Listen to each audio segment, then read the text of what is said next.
Hello, everybody. Welcome back to the channel. Where today we're going to take a look at the Packers' Week 2 loss to the Falcons. A game they really should have won, and let's just say burned the entire tape of the fourth quarter. It was just completely bad all around. But there are still some very good things to take away from this game. We'll get into that in a bit. But first, let's go and break down the scoring, break down box scores, and I'll say what went good, what went bad, and what to look forward to in the future next week against the Saints. So, start off in the first quarter, only one team scored, and that was Atlanta Falcons on a Younghoe Koo 24-yard field goal. Then in the second quarter, the Packers got to a 10-3 lead on a Jaden Reed 9-yard pass from Jordan Love and an Anders Carlson 33-yard field goal.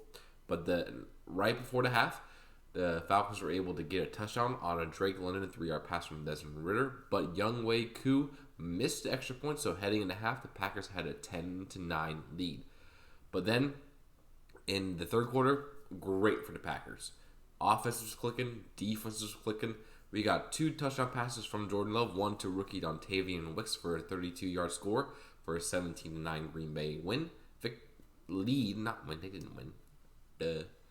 And then a Younghoe Koo 33-yard field goal got them within 5. And then right before the third quarter ended, Jaden Reed got his second touchdown pass of the game from Jordan Love for a 24-12 lead for the Packers heading into the fourth quarter.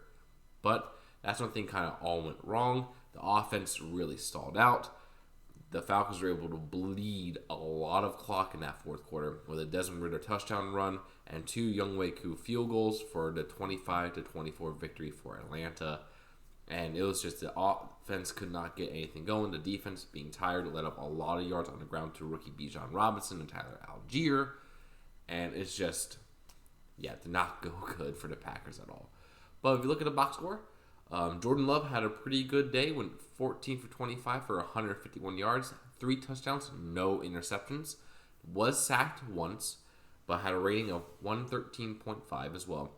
The ground game is where things were a lot left to be desired. A.J. Dillon was the lead back today as Aaron Jones sat out with a hamstring injury. 15 carries for 55 yards. Not terrible on paper, but if you watch the game, he ended up tripping a lot, could have got a lot more running lanes, and was just not as effective as he should have been. Jordan Love had 23 yards on the ground, including a 24-yard scramble on fourth down. Emmanuel Wilson got his first NFL action for 5 total yards in the game. Just something to shout out there. Receiving for the Packers, Dontavian Wicks had 2 receptions for 40 yards and his first career touchdown pass on a beautiful 32-yard grab that included 2 broken tackles. Great effort by him. And he actually had a really fantastic game for the Packers overall. It doesn't really show on the stat sheet, but he was able to get behind coverage a lot. He was pretty impressive for a 5th-round rookie. Jaden Reed had 4 receptions for 37 yards and 2 touchdowns, the first 2 of his young career. Again, being very, very impressive. Be very cool to see these guys play with Christian Watson being at a deep threat. Kind of open things up a little bit. Romeo Doubs, 2 for 30, and Luke Musgrave, 2 for 25. That's about it as significant players to go for. Defense, Quay Walker had 17 total tackles, which is pretty nice. Devondre Campbell had 14 total tackles. Darnell Savage, 8. Preston Kenny Clark had 6 each. Jair had 5. That's about it there. Sacks, Kenny Clark and Rashawn Gary combined for the only sack of the game against the Falcons as, well, being a primarily running football team, they really didn't get back to pass a lot. Quay Walker, Jair Alexander, and Rasul Douglas all had pass deflections. And quarterback hits, we had Quay Walker with 1, Preston Smith with 1. Kenny Clark was kind of a menace all day with 2 of them. T.J. Slayton had 1, and Rashawn Gary had 1 as well. Rasul Douglas got the first Green Bay interception of the year. No, second Green Bay interception of the year with pick off of Desmond Ridder. Nothing too big in the kick return game, but Anders Carlson continues to be perfect on the year, going a perfect 4 for 4 on kicks this game with a field goal and 3 extra points. But the main thing here is in that fourth quarter, the Packers started being really bad because Bijan Robinson started to run all over us.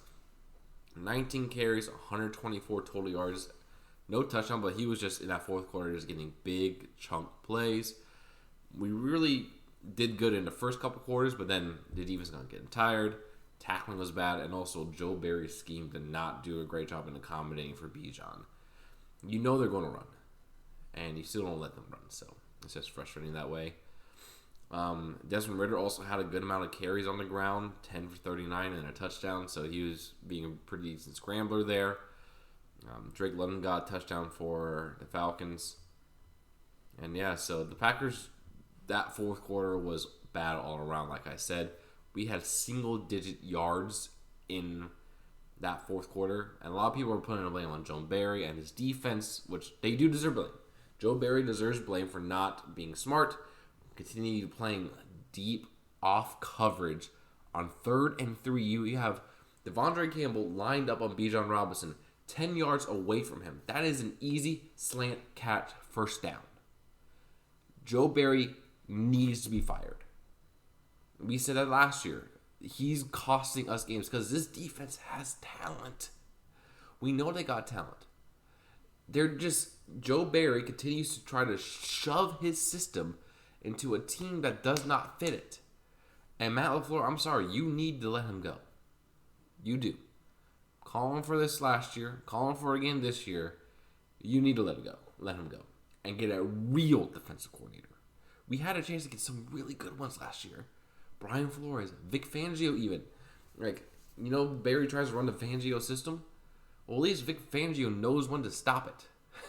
Joe Barry just keeps running the same dang thing over again, and you wonder why they get pick apart. But another thing, the offense needs to have more to blame.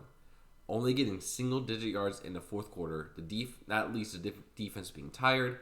We could have put this game away easy. And honestly, that's kind of on this team for being a young team, especially on offense, with the skill positions, not being able to finish. And a lot of that, too, had to be dealing with the 4 injuries we had this game, with 3 of them out in the game. Aaron Jones, David Bakhtiari, and Christian Watson not playing. I guarantee you if Aaron Jones was playing this game, we would have won. That's just a fact. Bakhtiari not playing as well with his knee, kind of just iffy there. Then, of course, in the middle of the game, Elton Jenkins got hurt, and it's just not great there when he got to put in Royce Newman. But, again, some good things came. Jordan Love still looked pretty solid.